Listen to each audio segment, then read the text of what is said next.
Here we are, the beautiful snow falling in Montreal here, and we. So this is interesting, like overhead press. You know, there's a tremendous amount of people that just won't do this exercise, right? And they feel like it's bad exercise. Personally, I don't think any exercise is bad or good. I think it depends on circumstances. And I know there's a lot of people that like the overhead press. And like I mentioned before, I'm really fascinated with the fact that there are several like good quality examples of high quality Olympic lifters who are extremely strong and powerful overhead and have minimal dysfunction there, who do it. So I think you got to take a step back and say, when should you do it and when shouldn't you do it? I think it's a relevant conversation, right? So for me, I really believe, do you have the range of motion to get behind your head, first of all, with a bar, right? Yeah. And so if we start from this position, and I can really walk you through it, again, I like to keep this on a perpendicular angle. Yeah, right. So if the hand is directly at top of the elbow, I'm minimizing impingement and labrum strain in the shoulder. Okay. If I'm here, if I come forward and you go down into a pressing motion, now I'm increasing the potential for impingement. I'm putting a lot of stress on the rotator cuff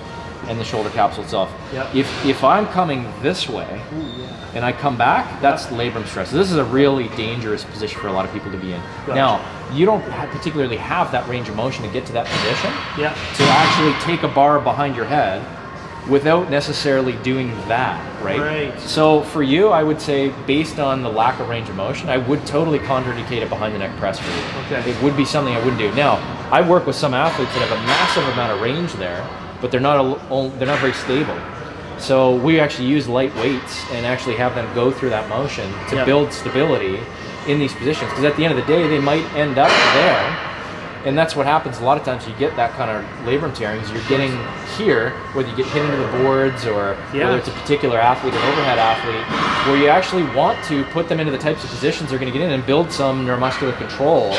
And I start very light. A lot of times it's just the bar or even lighter than a bar, and we work up in like 2.5, 5-pound increments. And you know, we work up very, very low. Very rarely would I go, you know, over 100 or 125 pounds in this exercise. It's really just starting with very, very light weights, anywhere from 25 pounds as a starting weight, building up to the bar, building up to 65, 75 pounds. And we do a lot of stuff overhead in that control position. So one way you could do it is to find out where your range is. So if you start overhead, you know, you might have range to be able to take it just to here, and then press it up from there, right? So again, I would say no, you don't have that range. Typically what I do with athletes when they're coming down into this position is I'll have them stop when they lose that parallel position. So if they have the ability to come all the way down, I think this does phenomenal work for your scap stabilizers when you come down to this position.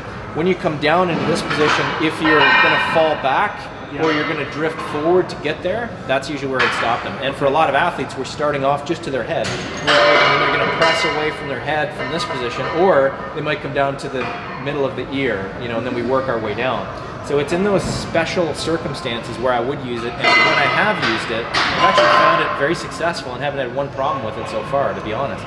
Now, when there's somebody like you that doesn't necessarily have that range, right, to go overhead, and I think we kind of saw that in our stretching as well when we try to put your hands overhead, I would use dumbbells. Okay. I would always use dumbbells, even a press on the front.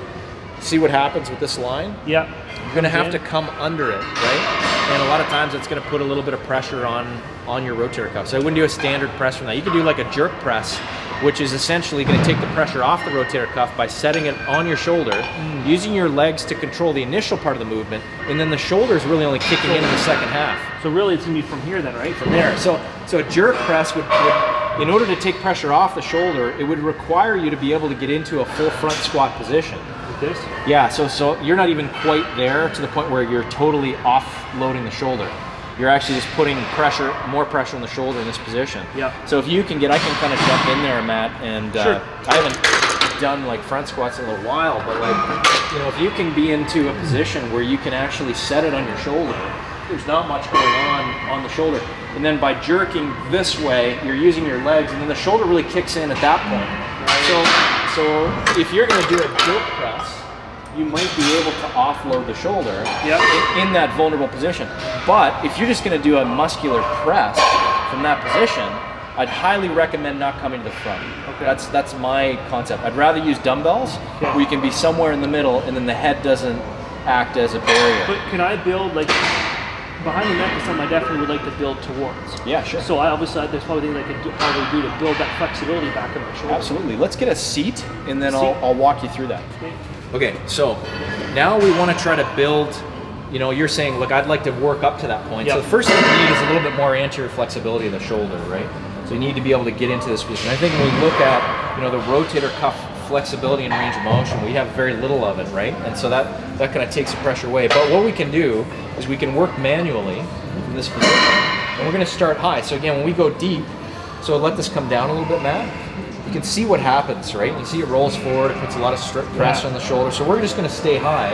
Again, we're going to keep this perpendicular line. So this is straight over here. Okay. Okay, we're going to work from here. And now you're just going to press up and bring your hands together.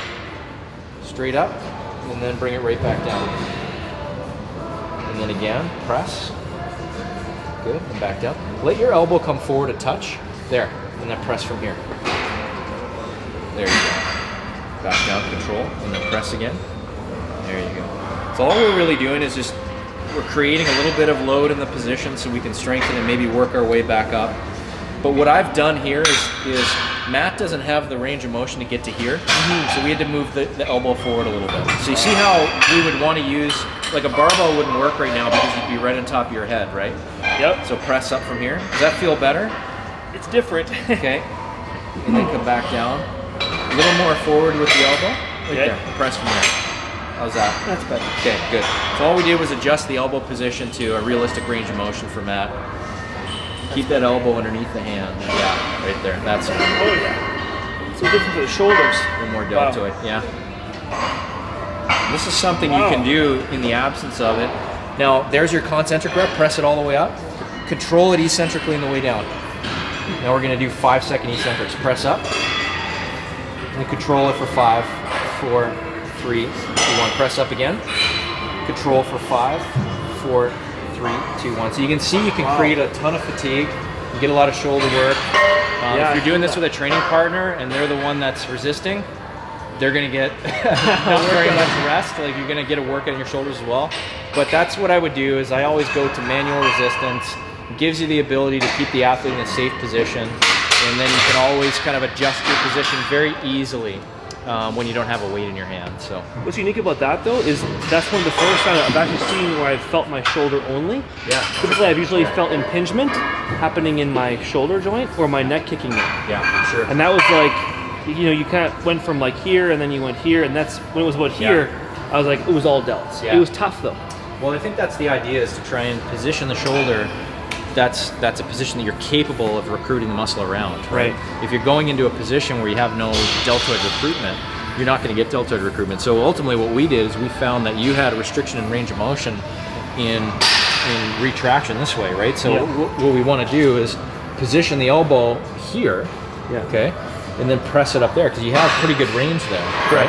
And we're able to control that range of motion. Again, we didn't come necessarily all the way down. No. So if you come all the way down there, Matt, now you're getting into a position where you're using a little bit more trap. So we just kept it in a range that's pretty safe. Like, even for you, this is a tough position.